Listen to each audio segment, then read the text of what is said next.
right. So, let's take a look there. The Squire jazz bass Affinity, long term, well, not long term, but it's been a year and about 5 months since I got this. And this is a 2020 model. And so it's a review. Okay, I don't recommend anything to anybody unless I know that it's good. So one day I just happened to want a bass. I tried to learn in '97, then I tried to learn in 2000, and I got a little bit of a wear with it. But I had an ESP LTD. It was a B104, heavy and never sounded good, and I couldn't stand that thing. So it put me off trying for a while. And then one day I said to myself, well, I just want a bass. It was near the end of the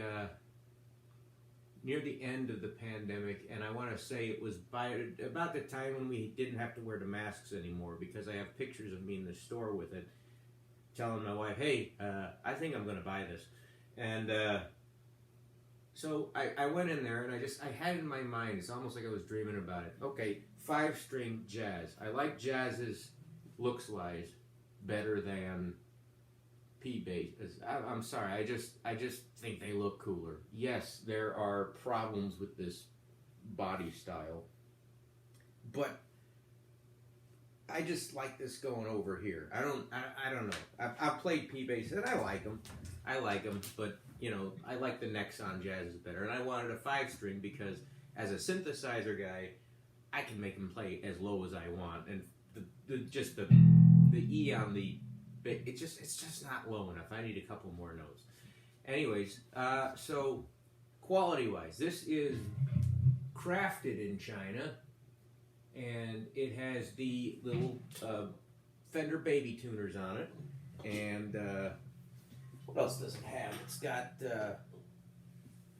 I've had this apart once. I've made one adjustment to it. I soldered in a cap twice the size so that I'd get more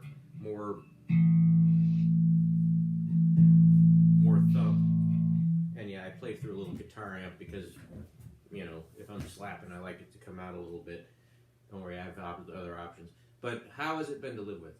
Absolutely wonderful. I mean, the basses I've had before, all I can remember doing is messing with them all the time. And this one just played right. It's on its second set of strings since I had it. And I just got the ones that came on, and I got another set of 7250s because I liked the way it felt so much. I said, well, if it ain't broke, don't fix it. I'm fine with the bridge. I'm fine with literally everything on it. I mean, the fretboard is not special. It's not made out of any kind of exotic wood. It's that toasted, roasted maple, pau ferro, whatever, just not rosewood. Can't use that anymore. The nut's been fine. The tuners have been fine. And this is the poverty spec one. I mean, they were all like either black or white. They cost $250 new, which either means that they pulled off a miracle, or, you know, at this point anybody can make one of these and it can be decent. Let's see, tone wise, it sounds like a jazz bass. I'm okay with that. What else is there? Let's see. I like that they have the 5-in-a-row tuners. I know some guys get bent out of shape. They're like, oh, that looks ugly. And I says, well, I don't know, because a 4+1, that kind of looks ugly to me because it looks like an afterthought. It's like, oh, you have a 5th string. Let's just stick another tuner on there. I think what those people like is that it looks like a regular Fender headstock. But you forget that the original ones were not 4+1s. They were 5-in-a-rows. This looks intentional and laid out, and all the tuners are on one side. So that's just nothing. That's just, you know, personal preference, I suppose. But it's got the 3-piece pick guard, which is nice. One thing I don't like very much, although I don't have a lot of experience with it, is that the hunk of metal for the this bit here, it's considerably thinner by about 30 thousandths than the pick guard. Not a big thing. You could space that out probably if you wanted to.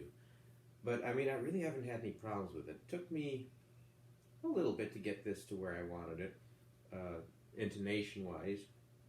And it wasn't right from the factory. None of them ever are. They always seem to be tuned a bit sharp the further you go up the fretboard.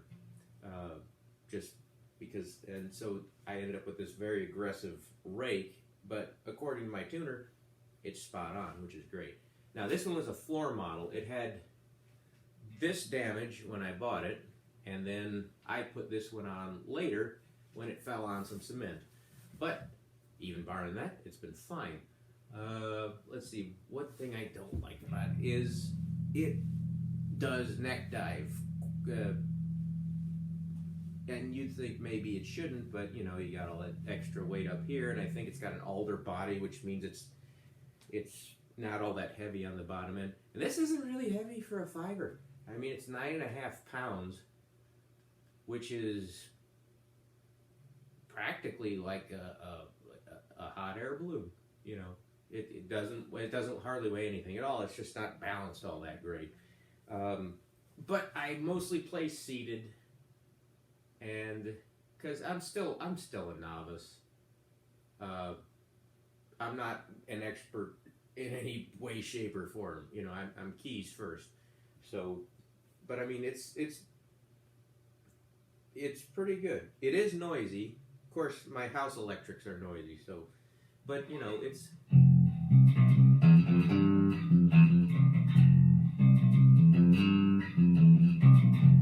And it sounds all right. And yeah, it's just a crummy speaker being played through the microphones on the tablet over there, so it's not going to be 100% great. Maybe I'll put some direct audio, but it slaps fine, even if I can't slap.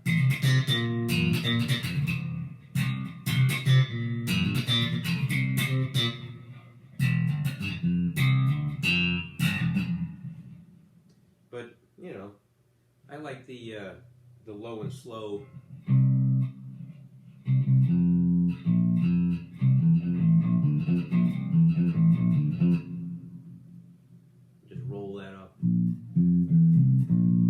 So you can sound check you're properly underwater. Yeah, that little down here we got the Fender Mustang LT25 practice amp / one hit wonder. It does everything and all at once. I like it anyway. But yeah, it's held up well, and I tend to notice that cheap stuff tends to exhibit its cheapness within about the first year of ownership. It'll play fine out of the box. It'll be fine for a while. It'll look good for a while. But once you start using it and moving it around and you're getting used to it, it begins to change. And the only thing that I've done to this, other than getting this bridge where it intonates just right, is the neck got a little, it went that way. So tighten that up a bit, and away it goes. Okay, what would I change about it if I had the whatever to do it? Them pickups. Just because of my situation, I put some noiseless ones in that just fit in the slot and call it an afternoon. On paper, I should technically be a humbucker guy, but it turns out I'm more of a single coil person pretty much no matter what. I don't know why that is. It just, in theory and in practice, it's two different things.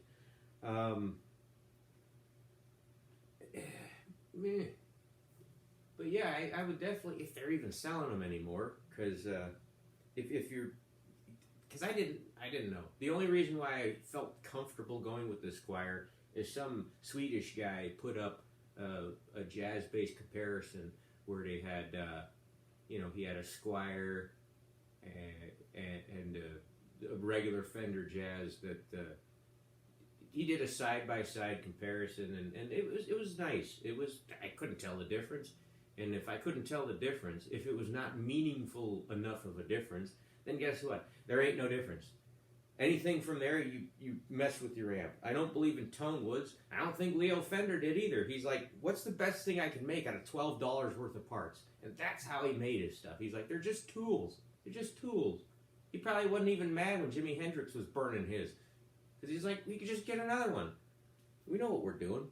Anyways, so yeah, if you ever get a chance and you want a fiver, but you are a 4-string person and you've said, well, I would like to venture out into that, but I don't want to just buy something that I'd be tied down with, and you want to be wise with your money, especially these days.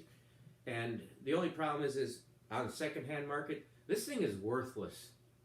I mean, if I paid $190 for mine, which would have been $250 new if it was perfect,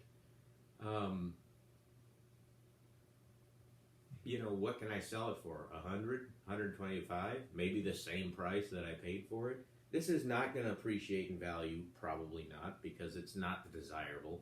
But what it is just a tool.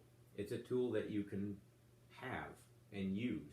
And I'll tell you what, this is the first bass that I've ever had that I wanted to keep playing once I got my hands on it. Other stuff I've had, it was a chore. An absolute chore. And I was younger then, and I should have been able to learn things faster and be really motivated to learn how to play more and stuff like that, but it just wasn't happening. And this one, though, it's svelte, it's light enough, it's small enough, and it's exactly what it should be. And even broken, it does a fine job. So yeah, if you can get your hands on one, because I know this one, the headstock says jazz bass, like it's supposed to, and the earlier ones just said J bass if they were Squires.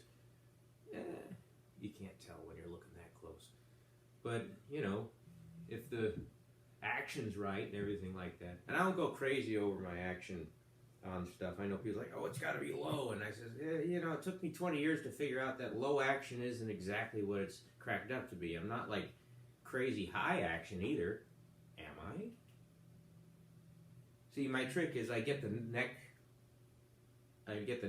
relief right, and then I play normally, continually raising the bridge string by string until it doesn't buzz anymore. And then I'm done, and I don't have to measure anything. So it accounts for your neck radius and so on like this. I think this is a 9.5 inch neck radius, which means it's like old Fender. I would much rather have 12. Heck, I'd much rather have flat, because unless you're playing chords, you don't really need a radius. It'd be a great for a learner who is interested in doing 5-string. It'd be great for somebody who plays and wants a 5-string for playing live and isn't afraid to break it.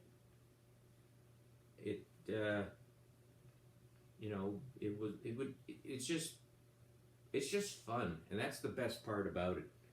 And let's if I'm honest, I've taken it back to the music store a bunch of times, and I'll set it back in the stand, and I'll pick up something that maybe costs like $600 or $1,000 that's similar to this, whether it's a J or a P bass or anything like that.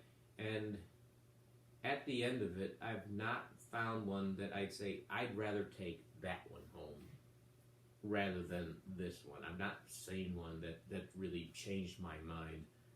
That said, wow, this is so much better, and I want that. And there's some things I do want. I am going to get that Aerodyne.